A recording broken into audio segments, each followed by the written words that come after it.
Isn't this a legal minefield? Isn't it almost impossible to make these decisions or to write a law that can deal with the complexity of medical conditions that people find themselves in?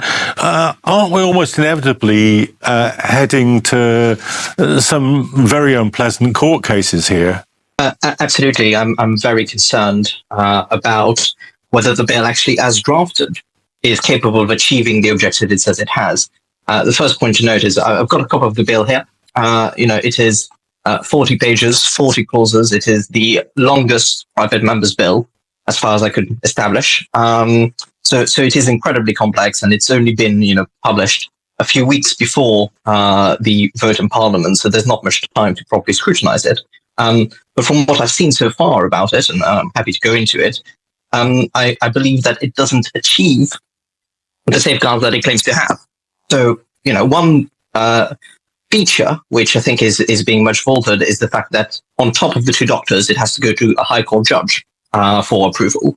But just today, Sir James Mundy, who is the former president of the Family Division of the High Court, so he's the former president of the bit of the High Court that will be dealing with those cases, has analyzed the bill and has come out saying he doesn't think, given what's in the bill, that judges will be able to spot signs of pressure or coercion, and that therefore it is not an effective safeguard.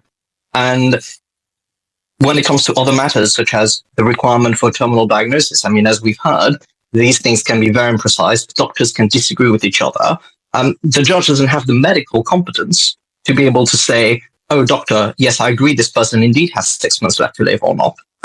So all he can do is check that the process has been followed, but he can't go behind it. And similarly, the court just has to go on the evidence that is before it. So yes, it could interview the patient or the doctors, but unless there is a full investigation done, the court is incapable of knowing whether there is pressure applied there or not.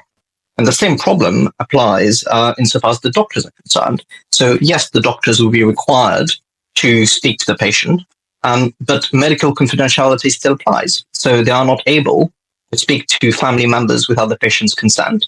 And so they may not be able to figure out that actually the nephew has information that the son is pressuring grandma into going for assisted suicide, because they just don't have access to that information, and they're not trained investigators. And it's very interesting comparison to how we do organ donations. So if you want to do an organ donation when you're still alive, you have to be approved by the Human Tissue Authority. And the Human Tissue Authority has investigators that will go and interview you, interview the person you are donating to, interview your family members, to be able to figure out whether you are indeed being pressured or not. And doctors just do not have the ability or the legal powers under this bill to carry out the same level of exercise. Right. There's a real risk that the procedure the bill sets up will not be able to catch instances of pressure by others. But the bigger even concern I have is the way the bill is defined. Feeling that you are a burden doesn't vitiate your consent for the purpose of the bill, or being pressured due to circumstances also doesn't vitiate your consent, because the bill only refers to coercion or pressure by another person. So, for example, if you have a need that is not being met, for example, you want a better quality of life by having a ramp or a stair lift installed, and the local authority or the state is not meeting that need, and as a result of that, because you have a 6-month diagnosis, you want to end your life, under the bill, the state would be required to end your life. So that goes back to the point of Disability Rights UK that you quoted, that under the bill, it makes assistance to die easier than assistance to live, even in cases where the state is failing to assist you to live. It could end up in a situation where it has a duty to help you die. And I think that's deeply perverse, and the bill does not safeguard against that, because it only talks of pressure by another person. Do you think that in some ways there might become parallel, not a good parallel perhaps, but a parallel with capital punishment? I mean, one of the reasons why capital punishment was abolished, not the only reason, but one of the reasons why it was abolished is because whatever you thought of it in the cases where people were actually guilty, there were then cases where they weren't. They were innocent and they'd suffered capital punishment, and nobody could take that back. Do you think we'll be in the courts, and perhaps even if Jonathan is right about 90% of cases, if there are 10% of cases where it's proved to be wrong, those people can't be brought back to life, and people will say, well, look, whatever the arguments might be, the exceptions do vitiate the rule here? I think the analogy is absolutely right. And, Jonathan mentioned opinion poll. There was a really interesting opinion poll done by King's College London, looking at some of the reasons why people were in favor. And it did find, about 66% of the population is in favor of assisted suicide. But then they were asked, if it turned out that someone was pressured into it, would you change to being opposed? And half of those said, yes, they would.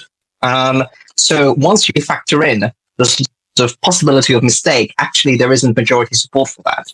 And what I would say is, as Edmund Burke, the great founder of conservative philosophy, said, the task of MPs is not just to follow public opinion, but to scrutinize and act as representatives. And that is what MPs need to do. And you're completely right with the capital punishment analogy.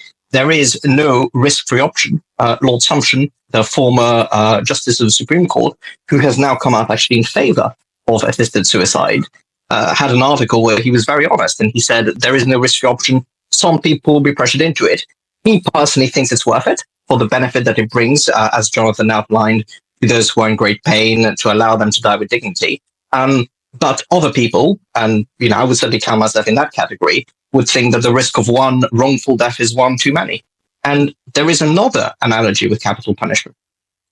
And it is that some of the drugs that are used for assisted suicide are also the drugs used for the death penalty. And you remember there's great controversies about some of those drugs in the United States when there was a case of someone being executed who took 5 minutes to die. There was great controversy about that. But in Oregon, I think it turns out that about half of cases take over 50 minutes to die. And yet, no one seems to be particularly concerned about that. So I think your analogy of capital punishment is right on two grounds.